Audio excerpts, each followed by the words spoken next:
안녕하세요. 오늘은 부동산 명도 소송 시 흔히 하는 실수에 대해서 알아보려 합니다. 임대인이 가장 두려운 것이 무엇일까요? 아마도 임차인이 제때 월세를 안 줄 경우일 겁니다. 그나마 보증금 다 까기 전에 조용히 나가주면 다행인데 문제는 문을 잠가두고 나가지도 않고 배째라고 나올 때는 정말 난감합니다. 그렇다고 감정적으로 법적인 절차 다 무시한 채 무단으로 임차인이 점유하는 곳에 침범해서는 안 됩니다. 이때 임차인이 점유한 부동산을 다시 임대인에게 반환하라고 하면서 법원에 제기하는 소송이 바로 명도소송입니다. 간혹 보면 명도소송을 간단하게 생각하고 임대인이 직접 명도소송을 진행했다가 낭패를 보는 사례도 많은데요. 오늘은 임대인이 명도소송 시 자주 범하는 실수와 주의사항 몇 가지를 안내해드리고자 합니다. 첫 번째로 임대차 계약이 끝났는지 확인합니다. 임대인이 임차인에게 명도소송을 왜 할까요? 임대차 계약이 끝났으니 이제 나가달라고 하는 것이죠. 그러니 임대차 계약은 종료가 되어야 합니다. 그런데 간혹 아직 임대차 계약이 종료되지도 않았는데 명도소송부터 제기하는 분들이 계십니다. 예를 들면 채권자가 돈 갚을 기간도 아닌데 채무자가 채권자에게 돈 갚으라고 하면 상대도 난감할 겁니다. 그렇기 때문에 명도소송 제기하시기 전에는 임대차 계약이 종료되었는지 확인하셔야 합니다. 만약 임대차 기간이 정상적으로 만료한 상태에서 임차인이 나가지 않는 경우라면 기간이 지나면 끝입니다. 그러나 명도소송을 하는 경우를 보면 차임 연체 등으로 임차 기간에 계약을 해지하는 경우도 많습니다. 주의할 점은 차임이 연체되었다고 해서 바로 계약이 종료되는 것은 아니라는 것입니다.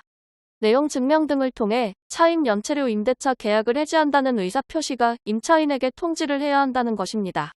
기간 만료가 된 경우에도 주의할 것이 있는데 바로 묵시적 갱신입니다. 임대차 기간 만료 전 일정 기간 내에 해지 통보를 하지 않으면 계약이 자동 연장되는 제도입니다. 임대차 계약을 종료하려는 임대인은 반드시 기간 만료 전에 계약 갱신 의사가 없음을 통보해야 합니다. 두 번째로 임차 목적물에 누가 사는지 파악합니다. 명도소송을 하는 이유가 뭘까요? 임차인을 내보내고 임차 목적물을 다시 돌려받기 위함입니다. 그런데 명도소송에서 힘들게 이겨서 명도 집행을 하려고 가봤더니 계약한 임차인이 아니고 다른 사람이 살고 있다면? 명도 집행할 때 가장 중요한 것이 바로 점유자가 누구냐를 파악하는 것입니다. 판결문에 나와 있는 점유자와 실제 점유자가 다르다면 집행관은 명도 집행을 하고 싶어도 할 수가 없습니다. 많은 시간이 걸려 힘들게 승소 판결을 받았는데 집행할 수 없다면 승소 판결이 무슨 소용이 있을까요? 무턱대고 명도소송부터 할 것이 아니라 임차 목적물의 실제 거주자가 누구인지 정확하게 확인하고 소송을 제기해야 합니다. 세 번째로 명도소송 전 부동산 점유 이전 금지 가처분 신청을 합니다.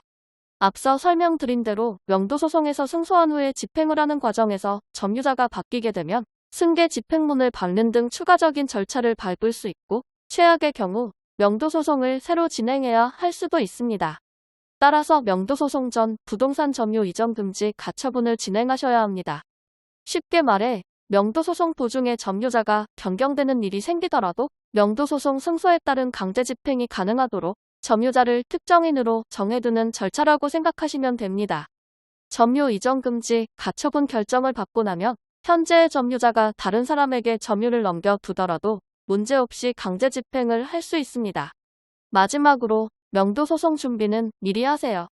장사도 잘 안 되니 상가 중에도 차임 연체하는 가게가 정말 많습니다. 임차인이야 계속 장사를 해야 하니 조금만 시간을 주면 반드시 연체 차임을 모두 갚겠다고 이야기합니다.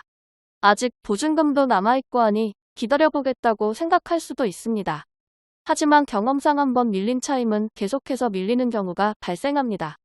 그러다 보면 보증금은 없어지고 연체 차임은 해결되지 않고 쌓여만 갈 것입니다. 그런데 나가라고 하는 임차인은 계속 애원하며 나가지 않고 버팁니다. 만약 이때부터 소송을 한다면 어떤 일들이 벌어질까요? 간단한 명도소송이라도 최소한 4에서 6개월 정도 시간이 걸립니다. 자칫하다가 1년 이상 걸리는 사건도 있습니다.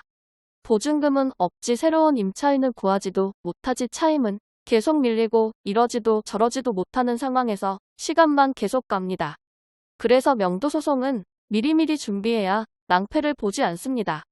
차임이 연체되고 상황이 나아질 기미가 보이지 않는다며 적절한 타이밍에 소송을 제기하셔야 손해를 보지 않습니다.